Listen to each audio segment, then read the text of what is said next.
Hey everyone, ZANU PF says it's suspending elections for the next 10 years. This statement was released by ZANU PF party on their Facebook following secret meetings with CC leader Welshman Ncube. They said they want to consolidate power under Emmerson Dambudzo Mnangagwa, so there'll be no elections till 2030.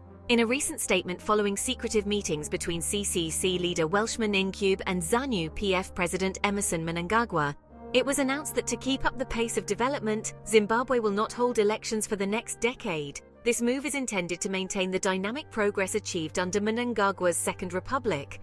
Under President Mnangagwa, Zimbabwe has initiated key projects aimed at revitalizing its economy, introducing the Zimbabwe gold currency, and making strides in the lithium sector, just to name a few. These initiatives are seen as pillars of hope and growth. The rationale given for this electoral pause is that political stability is crucial for nurturing these positive changes. Without the disruption of frequent electoral cycles, the government can focus entirely on these transformative efforts. But this isn't just about economic reforms. There's a much larger picture here. The decision to suspend elections raises profound questions about democracy and governance in Zimbabwe. Critics argue that this move could potentially consolidate power in the hands of the current administration, sidelining opposition and stifling democratic freedoms.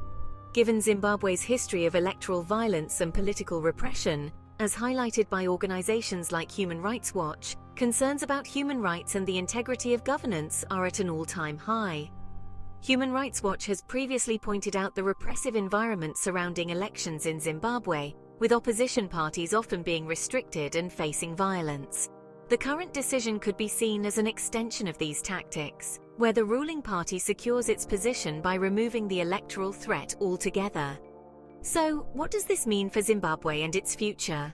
On one hand, uninterrupted governance could indeed allow for sustained developmental projects. On the other, the absence of elections could lead to unchecked power, potentially veering away from the principles of democracy and risking civil unrest. As international observers, policymakers, and Zimbabweans themselves contemplate this development, the global community watches closely. Will this bold gamble on stability and development pay off, or will it compromise the democratic fabric of the nation? Only time will tell. That's it for today's analysis. Thanks for tuning in, and make sure to keep an eye on how this situation unfolds.